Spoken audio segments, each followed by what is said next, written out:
Hello guys.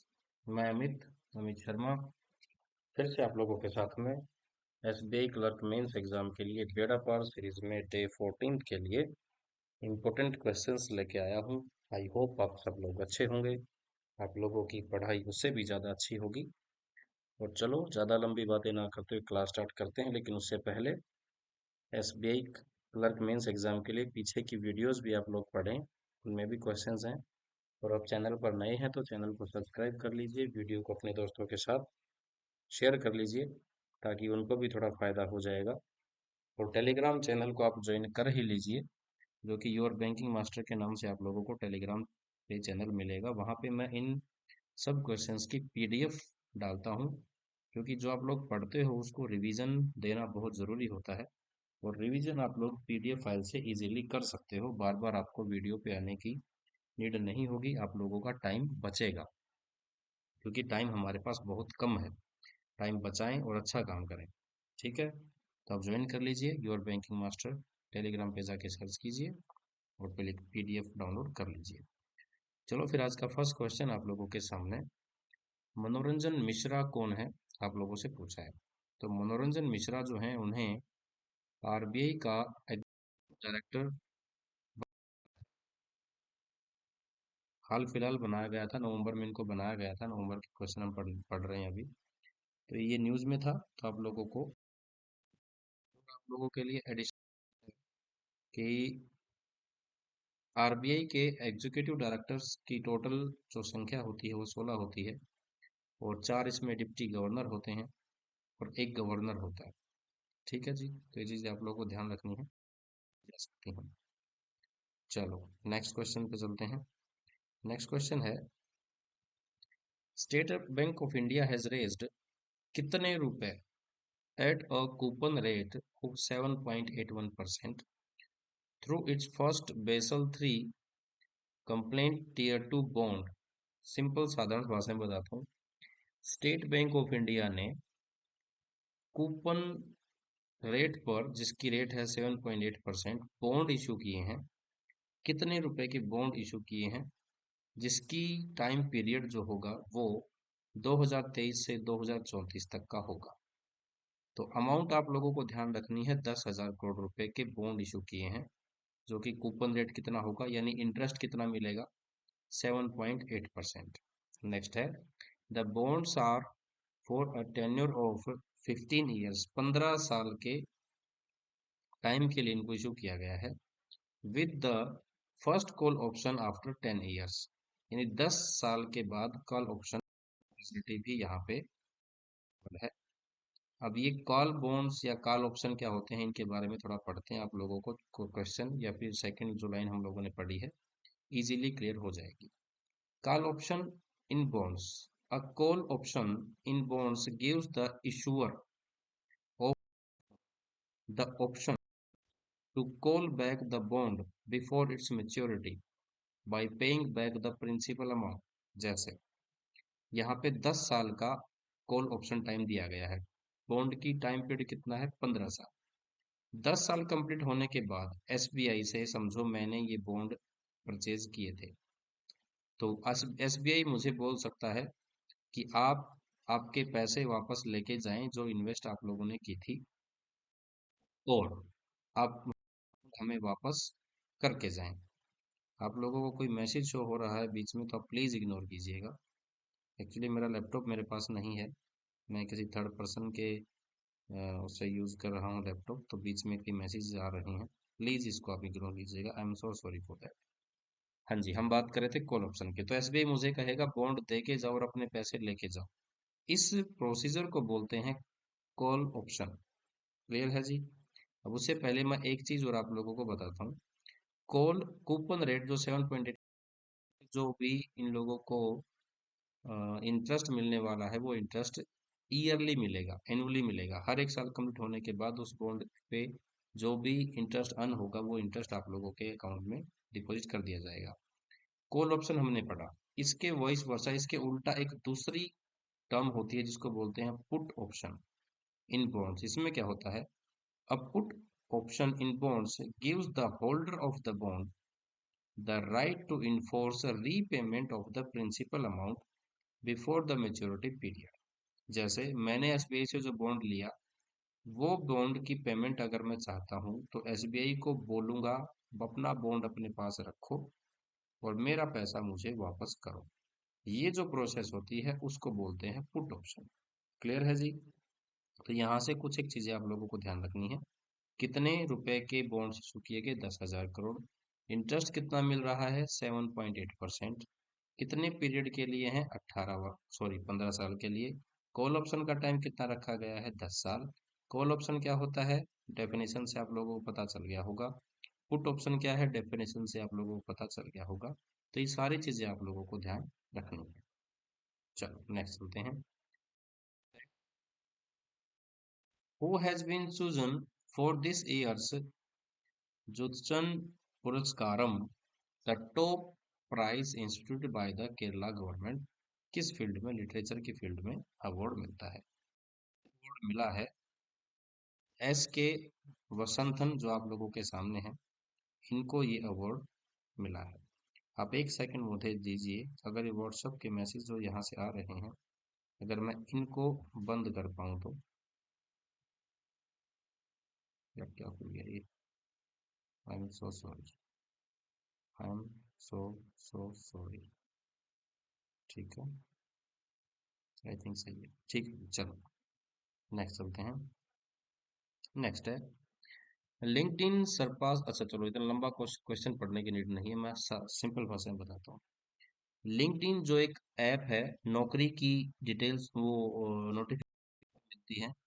अगर कोई भी, एक सेकेंड, ऑलवेज म्यूट चैट। अरे यार मैसेज दोबारा जा सकते तो ठीक है। हाँ जी, लिंक्डइन जहाँ पे आप लोग जॉब सर्च कर सकते हो, एक ऐसा चैनल है। इस चैनल ने अभी 1 बिलियन मेंबर क्रॉस कर दिए हैं। क्वेश्चन में पूछा गया है कि ये कंपनी किसकी सब्सिडरी है, किस कंपनी की सब्सिडरी है लिंक्डइन? तो ये किसका है? माइक्रोसॉफ्ट की सब्सिडरी है। सिंपल साधारण सा क्वेश्चन है, आप लोगों को ध्यान रखना है। चलो जी नेक्स्ट है। National Payments Corporation of India has asked banks repayment service provider, sorry repayment नहीं, payment service provider and other stakeholder to enable the hello UPI feature in their apps now. आसान भाषा में बताता हूँ। NPCI ने हर एक उस entity को ये बोला है जो भी यूपीआई सर्विस प्रोवाइड कर रहा है कि अब आप यूपीआई में हेलो यूपीआई की फैसिलिटी भी अवेलेबल देंगे। क्या हेलो यूपीआई है, चलो इसके बारे में पढ़ते हैं, लेकिन उससे पहले ये कब से इम्प्लीमेंट होगा, ये डेट आप लोगों को ध्यान रखनी है। 31 मार्च 2024 से, यानी 1 अप्रैल से आप लोगों को ये सर्विस मिलनी स्टार्ट हो जाएगी। 1 अप्रैल 2024 के बाद में आप लोग इस सर्विस का फायदा उठा सकते हो। अब इसको यूज कैसे करेंगे? यूज करने का भी मैं आप लोगों को तरीका, पहले आप वहीं पे आए, ये देखो। With the hello UPI feature a user will be able to complete the transaction by simply giving a voice command.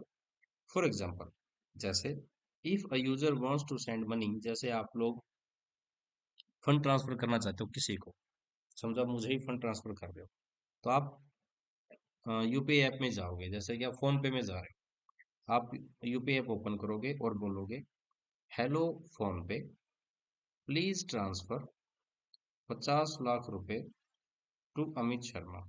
आपके कॉन्टेक्ट लिस्ट में मैं होऊंगा और वो आपके अकाउंट से 50 लाख रुपए मुझे ट्रांसफर कर देगा। तो इस टाइप से इस सर्विस का आप लोग फायदा उठा सकते हो। ठीक है जी, चलो इसके बारे में कुछ और खास बातें पढ़ लेते हैं। The UPI feature such as user onboarding, balance enquiry, financial transaction, कोई कंप्लेंट रिजोल्यूशन है, इन सब की जानकारी यहाँ पे आप लोगों को मिल सकती है। फिलहाल ये ऐप आप लोगों को सिर्फ दो ही लैंग्वेज में मिलेगी, इंग्लिश और हिंदी में, लेकिन धीरे धीरे इसको 11 रीजनल लैंग्वेज में भी डेवलप कर दिया जाएगा। आप लोगों को पर्सनल जैसे कई और लैंग्वेज हैं, उन लैंग्वेजेस भी आप यहाँ पे ट्रांजेक्शन कर सकते हो। ठीक है जी। चलो नेक्स्ट है।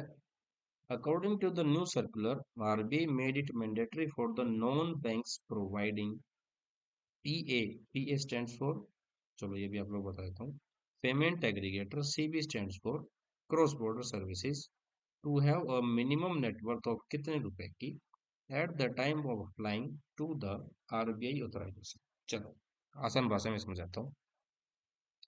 पीए पेमेंट एग्रीगेटर, ये लिखा है यहाँ पे देखो जहाँ पे कर्सर है, payment aggregator cross border.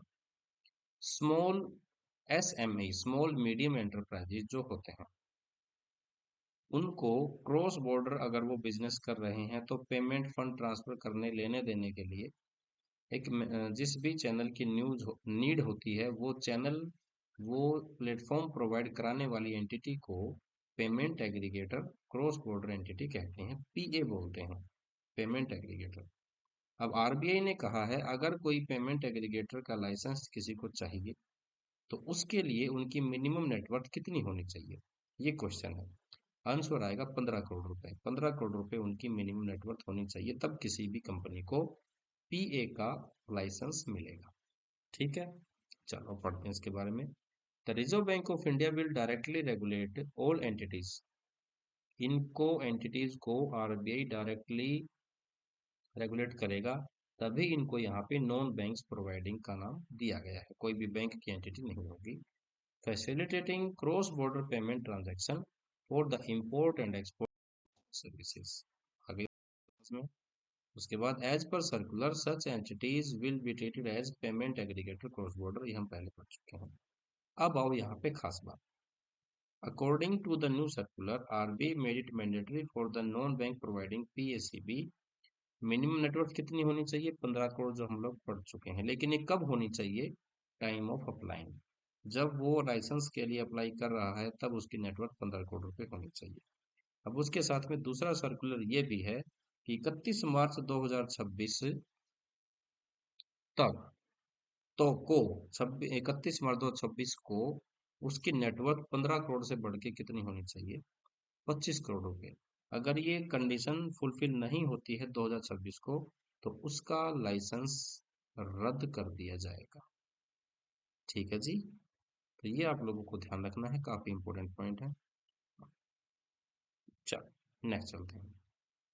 Next इसी का पॉइंट है, in respect in import and export transaction processed bye the PA the maximum value per unit, या गुड्स हो या सर्विसेज जो भी होंगी, वो परचेज होगी 25 लाख रुपए तक की। कितने में, पर यूनिट। अब यहाँ पे आप लोगों को ध्यान रखनी है कि पीए अगर कोई पेमेंट कर रहा है एक्सपोर्ट या इंपोर्ट में किसी भी गुड्स या सर्विसेज की, वो मैक्सिमम कितने रुपए तक की पेमेंट कर सकता है एक बार में। एक बार में वो 25 लाख रुपए तक की पेमेंट कर सकता है। ये चीज आप लोगों को ध्यान रखनी है। ठीक है जी, चलो नेक्स्ट चलते हैं। RBI in its circular also laid procedure for the handling of online transactions by the PA. It also said banks undertaking PSEB activity need to fulfill the requirement for PSEB by 30 अप्रैल 2024 तक।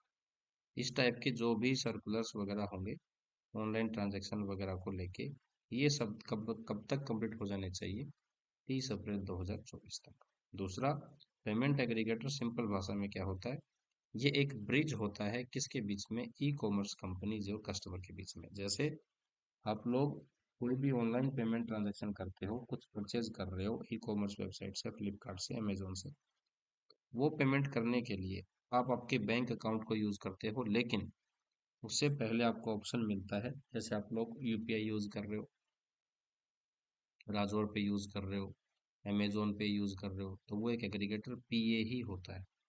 तो ठीक है, ये simple सी भाषा में मैंने आप लोगों को बताने की कोशिश की थी।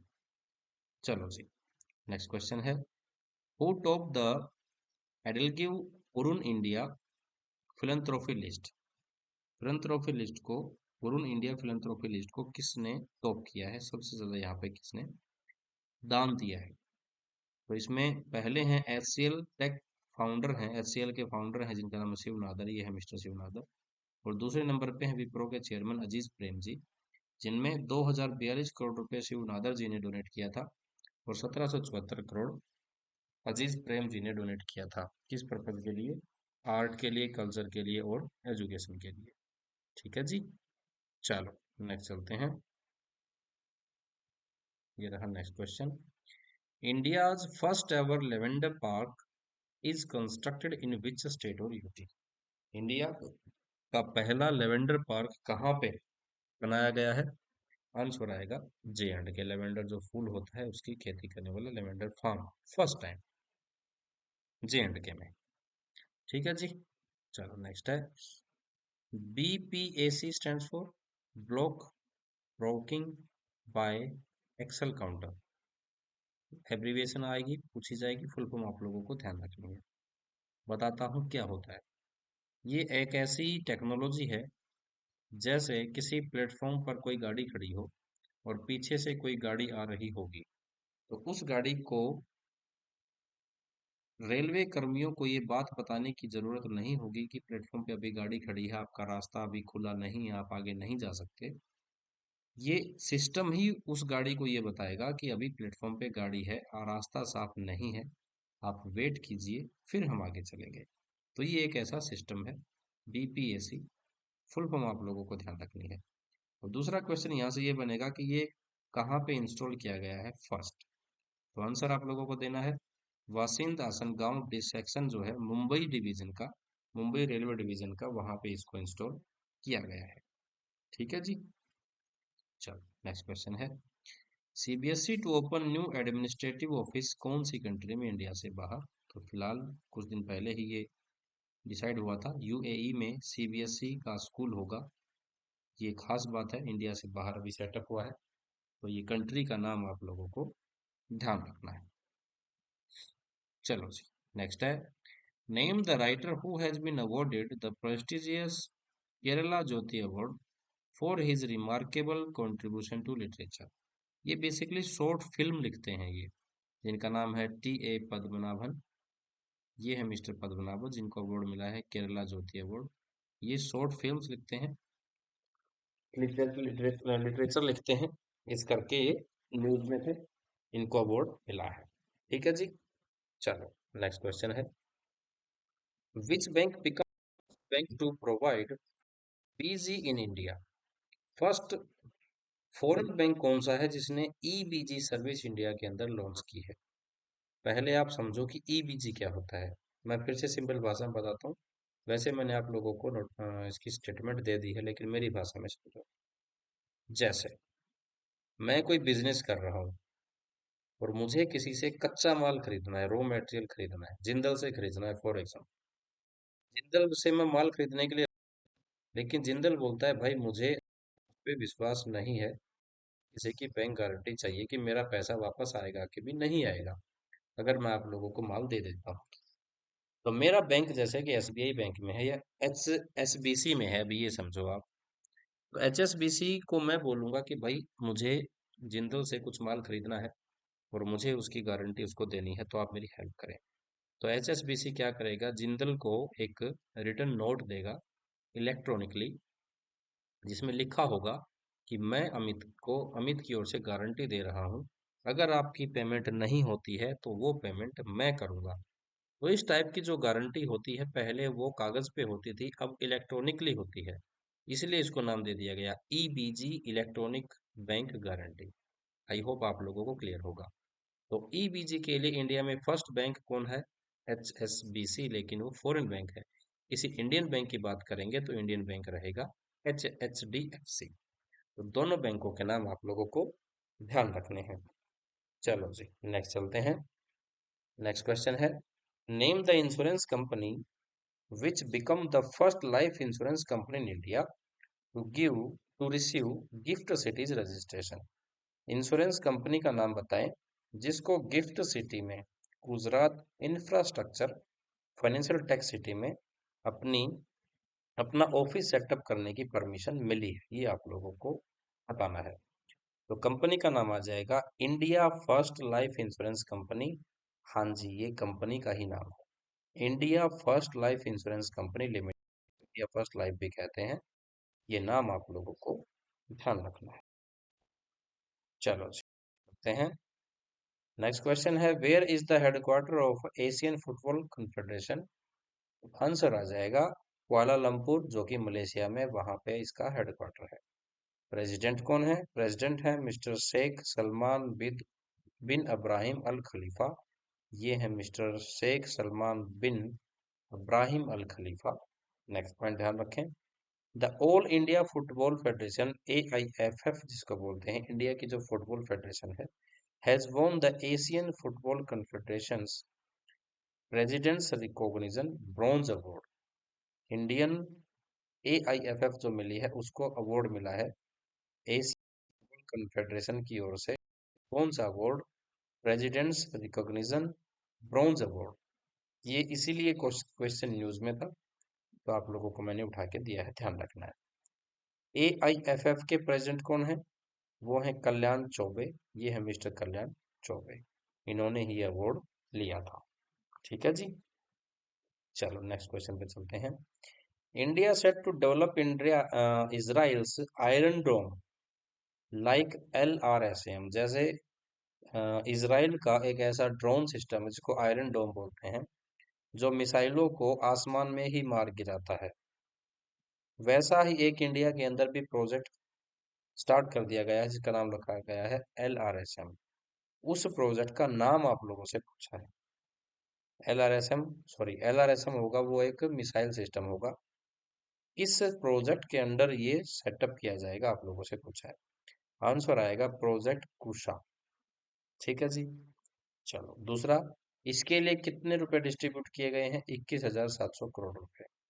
LRSAM की फुल फॉर्म आप लोगों को बतानी होगी, तो long range surface to air missile system. ये आप लोगों को ध्यान रखनी है। इसको कौन बनाएगा? इसको DRDO बनाएगा। DRDO stands for defence research and development organisation. Chairman कौन है? Chairman doctor Samir V Kamat. आप लोगों को ध्यान रखना है। हेडक्वार्टर कहाँ पे है? न्यू दिल्ली में। तो ये सारी की सारी बातें आप लोगों को ध्यान रखनी है। चलो जी नेक्स्ट चलते हैं। How many sign the world agreement to prevent risk. किससे? इसका रिस्क आर्टिफिशियल इंटेलिजेंस AI से रिलेटेड जो भी रिस्क हैं उसके लिए कुछ कंट्रीज ने मिलके एक एग्रीमेंट साइन किया है। कितनी कंट्रीज ने साइन किया है? 28 कंट्री ने साइन किया है, इंडिया भी इसमें है, ध्यान रखें। अच्छा ठीक है।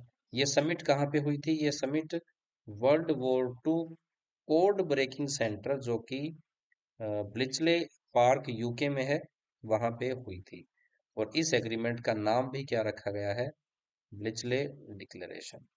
ठीक है जी, सारी बातें आप लोगों को ध्यान रखें। चलो नेक्स्ट क्वेश्चन है। Name the NASA polo astronauts who passed away. NASA's polo astronaut आएगा, पोस्टो के पीछे लगना था। तो जो एक्सपायर हो गए हैं इनका नाम है थॉमस केनाथ मैटिंगले। ये हैं वही एस्ट्रोनॉट जिनका देहांत हो गया था, ये आप लोगों को ध्यान रखना है। चलो जी नेक्स्ट है। Who was conferred with Imtiaz e Jamia. ये अवार्ड का नाम है। किसका अवार्ड है ये? जामिया मिलिया इस्लामिया यूनिवर्सिटी जो दिल्ली में है, ये अवार्ड देती है। तो इस बार का 103वां अवार्ड जो इनका फाउंडेशन डे था, किसको मिला है ये अवार्ड? ये अवार्ड इंडिया की जो फॉर्मर अभी भी एक्ट्रेस हैं, अभी फिल्मों में आई थे, ये पुरानी एक्ट्रेस हैं, शर्मिला टैगोर जी, इनको ये अवार्ड मिला है। चलो जी नेक्स्ट है। Ericsson has open a 6G research and development centre in which city of India. India की कौन सी सिटी में एरिक्सन ने 6G लैब ओपन की है? तो फर्स्ट ऑफ ऑल तो चेन्नई में ओपन की है ये लैब, आप लोगों को आंसर इस चीज का ध्यान रखना है। दूसरा, एरिक्सन कहाँ की कंपनी है? एक Swedish telecom gear maker Ericsson company है।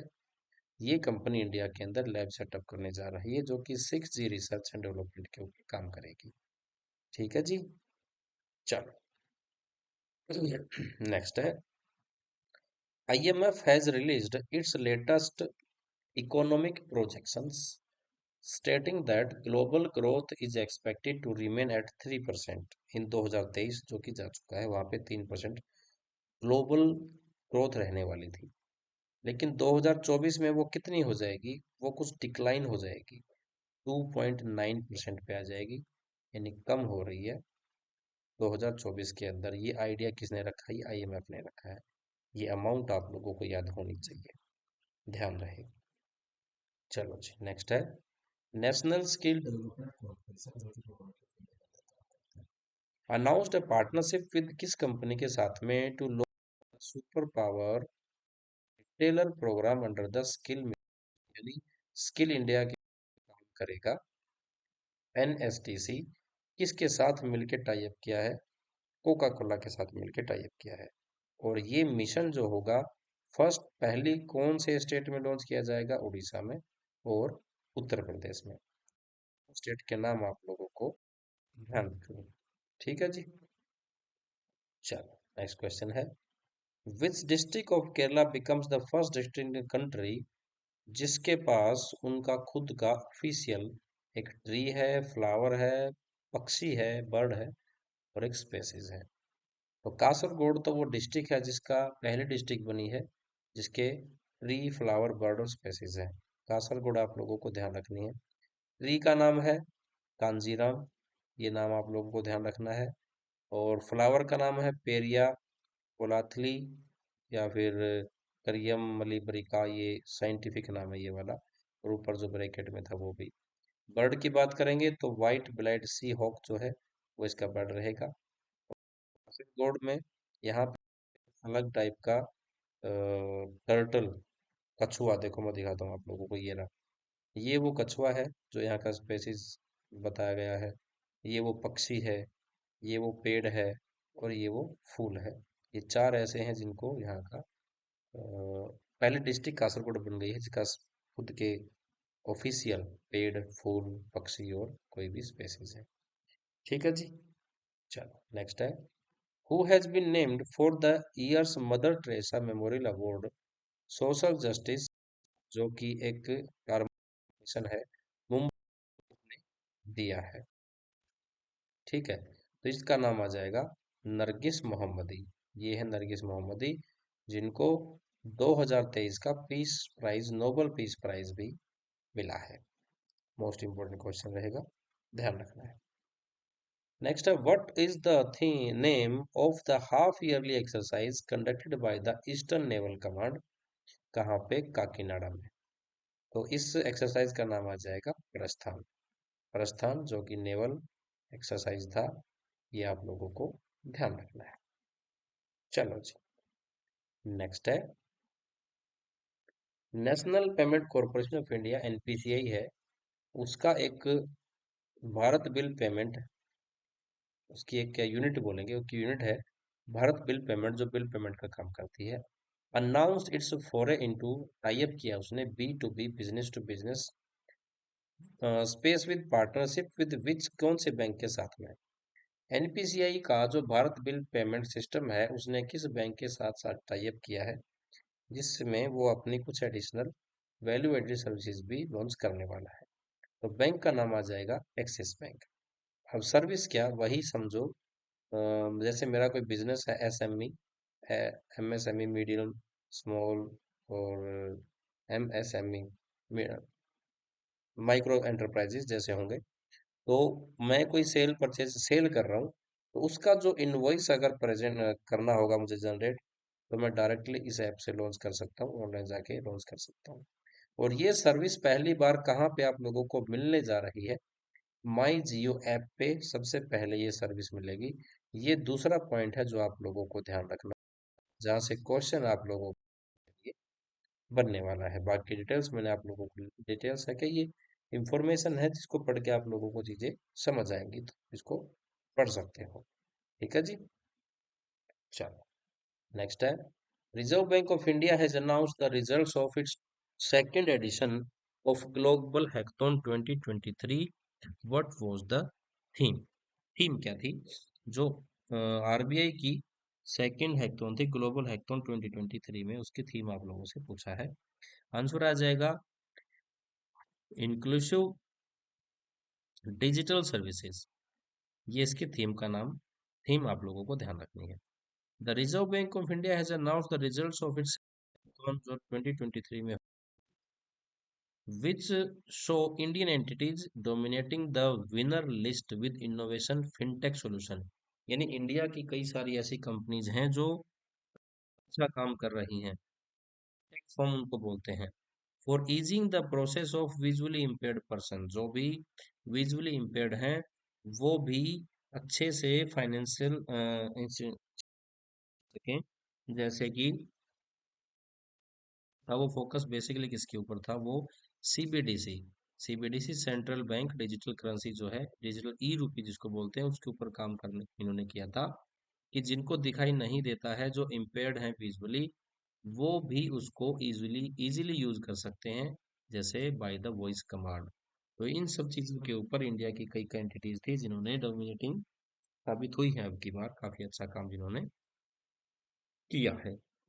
नेक्स्ट है innovative easy to use digital banking services for differently abled दिव्यांगजन जिनको बोलते हैं।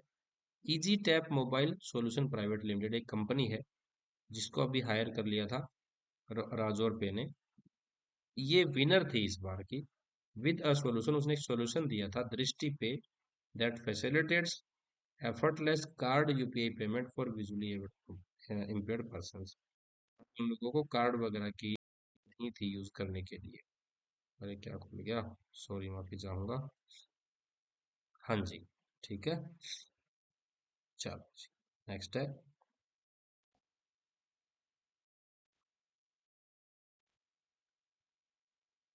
ये क्या चल रहा है,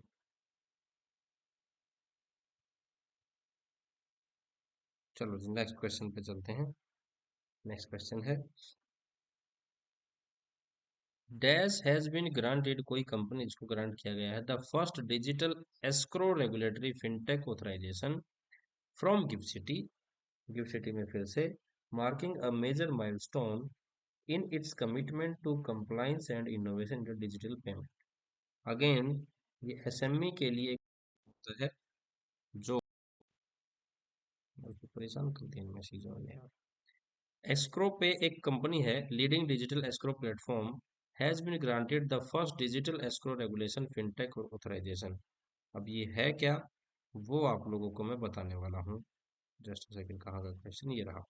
देखो, जैसे एक कोई बायर है, कोई सेलर है। बायर को कोई असेट चाहिए है, जैसे मेरी कोई कंपनी है, मैं बिजनेस, मैंने कोई कारखाना लगा रखा है, फैक्ट्री लगा रखी है। मुझे कोई एक सेलर है जहाँ से कोई मशीन लेनी थी। मशीन मुझे उसे लेने के लिए उसको फंड ट्रांसफर करना होगा। फंड ट्रांसफर क्यों करना होगा, क्योंकि मैं जो से परचेजिंग कर रहा हूँ मशीन की, वो फॉरेन कंट्री से कर रहा हूँ। फॉरेन कंट्री से करने के लिए हमारे बीच में एक मीडिएटर होगा जो कि एस्क्रो एजेंट होगा। एस्क्रो समझो, एक अकाउंट होता है, बैंक अकाउंट, एस्क्रो, ठीक है। एजेंट होगा, वो एजेंट हमारे मीडिएटर का काम करेगा विदेश से मेरे लिए मशीन मंगवाने के लिए। मैं फंड ट्रांसफर करूंगा एस्क्रो एजेंट को, और वो मुझे, वो वैसे ही गारंटी बेस पे काम करेगा, वो फंड ट्रांसफर करेगा उस सेलर को जिससे मैं मशीन परचेज करने वाला हूँ। वो सेलर मुझे मशीन ट्रांसफर कर देगा, ठीक है जी। तो ये एक छोटी सी प्रोसेस होती है। तो ऐसा कुछ करने वाली पहली जो कंपनी बनी है, जो गिफ्ट सिटी में सेटअप होने का जिसको लाइसेंस मिला है, उसका नाम है एस्क्रो पे। इसके मैनेजिंग एंड डायरेक्टर कौन है, अश्विन चा, डायरेक्टर है जी। नेक्स्ट चलते हैं।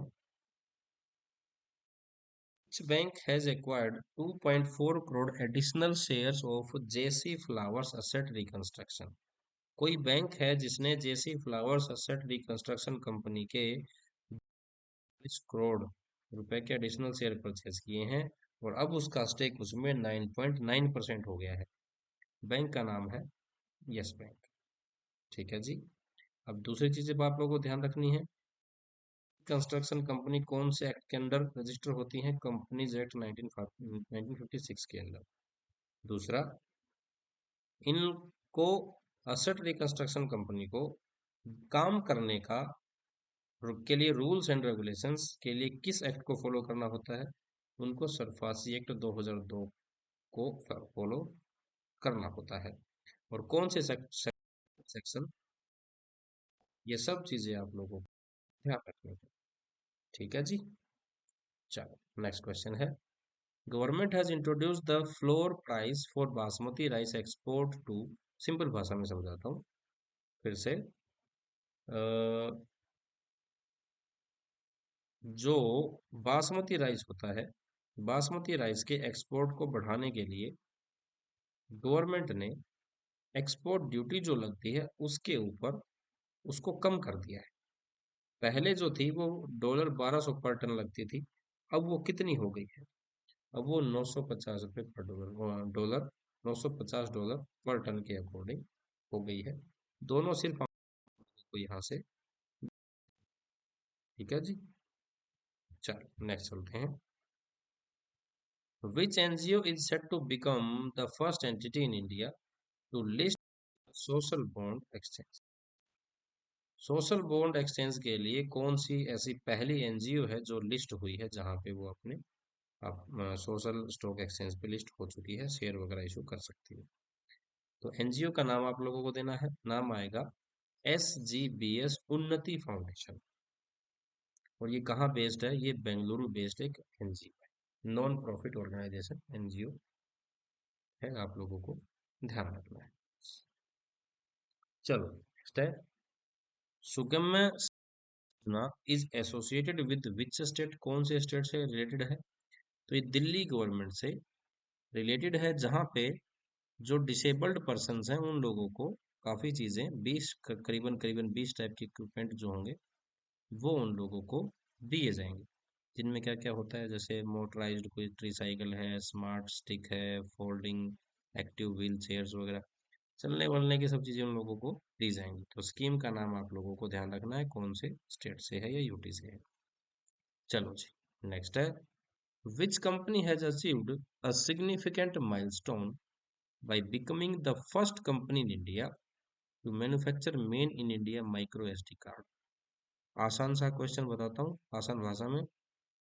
इंडिया की पहली ऐसी कंपनी कौन सी है जिसने made in India micro SD card बनाया है, जिसके लिए गवर्नमेंट ऑफ इंडिया कई सारी कंट्रीज के साथ में, कंपनी के साथ में टाई अप करने जा रही है कि एसडी कार्ड इंडिया में ही बने? तो इंडिया की जो कंपनी है उसका नाम है सहस्रा सेमीकंडक्टर्स, जो कि इंडिया की पहली है जो माइक्रोचिप बना रही है। इसने प्लांट कहाँ पे लगाया है? भिवाड़ी में, जो हरियाणा राजस्थान के बॉर्डर पे है, भिवाड़ी वहां पे लगाया है। ठीक है जी। चलो नेक्स्ट क्वेश्चन है, द गवर्नमेंट हैज हायर्ड, कौन से देश, चलो मैं क्वेश्चन का सीधी भाषा में बता देता हूँ आप लोगों को। मोदी जी कहते हैं कि 2047 तक इंडिया को एक डेवलप्ड कंट्री बना दिया जाएगा, कहते हैं कि नहीं कहते हैं? बोलो। कहते हैं। विजन रखा है, विजन 2047, 2047 तक। उसके लिए गवर्नमेंट ऑफ इंडिया का जो रोड मैप होगा कि इंडिया को डेवलप कर दिया जाए, उसके लिए इंडियन गवर्नमेंट ने टाई अप किया है बोस्टन की एक कंसल्टिंग कंपनी के साथ में। ये इतनी सी बात है। क्वेश्चन यहाँ से पूछा जाएगा कि 2000 जो है इंडिया का to to to develop to be a developed country, तो उसके लिए किसके साथ टाई अप हुआ है? टाई अप हुआ है बोस्टन कंसल्टिंग ग्रुप के साथ में। ठीक है जी। चलो नेक्स्ट क्वेश्चन है, which country has launched it's first nuclear powered guided missile submarine, जिसका नाम है SSGN? क्वेश्चन है कि SSGN nuclear powered guided missile कौन से देश की है? इतना सा क्वेश्चन है। कहाँ की है? चाइना। ध्यान रखना है। चलो जी नेक्स्ट है, एज पर रिपोर्ट, जो एक रिपोर्ट देता है चैनलिस्ट टाइटल, जो रिपोर्ट का नाम है 2023 geography of crypto currency report. कौन सी कंट्री, इंडिया जो है वो वर्ल्ड की कौन सी लार्जेस्ट क्रिप्टो मार्केट बन गई है? तो दूसरे नंबर की इंडिया के अंदर क्रिप्टो करेंसी यूज हो रही है। ठीक है जी। चलो नेक्स्ट क्वेश्चन है, कौन सी कंट्री 2025 में एशियन विंटर गेम्स ऑर्गेनाइज करेगी? सिंपल साधारण सा क्वेश्चन है। चाइना ऑर्गेनाइज करेगा। चाइना में होने जा रहे हैं 2025 के एशियन विंटर गेम्स। ठीक है, ध्यान रखना। नेक्स्ट है, who has been appointed executive director of the bank of Maharashtra. इनका नाम है रोहित ऋषि, आप लोगों के सामने है। यह है मिस्टर रोहित ऋषि जी, जो कि बैंक ऑफ महाराष्ट्र के एग्जीक्यूटिव डायरेक्टर बने। चलो नेक्स्ट क्वेश्चन है, एक विंड प्रोजेक्ट है जिसका नाम है द्यापर, is the first capacity in India to be declared commercial, जिसको कमर्शियल डिक्लेयर कर दिया गया है, प्राइवेट नहीं है। और कमर्शियल डिक्लेयर करने के लिए समझो इसकी इसके अंडर आएगी कमर्शियल ऑपरेशन करेगी, तो समझो इसको किसने परचेज कर लिया, एनटीपीसी ने। एनटीपीसी के अंडर आएगी द्यापर विंड प्रोजेक्ट, जो कि कच्छ गुजरात में है। 50 मेगावाट की इसकी पावर है। ठीक है जी, चलो नेक्स्ट चलते हैं। Finance ministry has launched an amnesty scheme for filing appeals against goods and services tax. ये क्वेश्चन थोड़ा पुराना है, तो उसी के अकॉर्डिंग मैंने आप लोग को उठा के दिया है। फाइनेंस मिनिस्टर ने कहा था कि जीएसटी को लेकर अगर किसी की कोई भी इश्यूज हैं, कोई कंप्लेंट, उसके लिए स्कीम लॉन्च कर दी गई थी कि वो कंप्लेंट कर सकता है। द एमनेस्टी स्कीम थी 31 जनवरी 2024 तक हो, कोई भी था वो कंप्लेंट कर सकता है। ठीक है जी, तो ये थे आज के कुछ इंपॉर्टेंट क्वेश्चंस जो कि हम लोगों ने डिस्कस किए। आई होप आप लोगों को समझ आए होंगे। कोई डाउट है तो आप लोग मुझसे पूछ सकते हैं। और वीडियो एंड करने से पहले थैंक यू, आप लोगों ने मेरी वीडियो को वॉच किया। रिक्वेस्ट है, शेयर कर लीजिए दोस्तों के साथ में इस वीडियो को, ताकि उनको भी थोड़ा फायदा हो जाएगा। चैनल को सब्सक्राइब कर लीजिए, आने वाली वीडियोस आप लोगों को मिलती रहेंगी। और टेलीग्राम तो आप ज्वाइन कर ही लीजिए, क्योंकि यहाँ से आप लोगों को पीडीएफ फाइल मिलती रहेगी जो भी मैं वीडियो पोस्ट करता हूँ, जिससे आप लोगों को रिवीजन करने में आसानी होगी। ठीक है जी, तो फिर आज के लिए मेरी साइड से इतना ही रहेगा। Thank you very much. मिलेंगे हम नेक्स्ट वीडियो में, तब तक के लिए बाय बाय।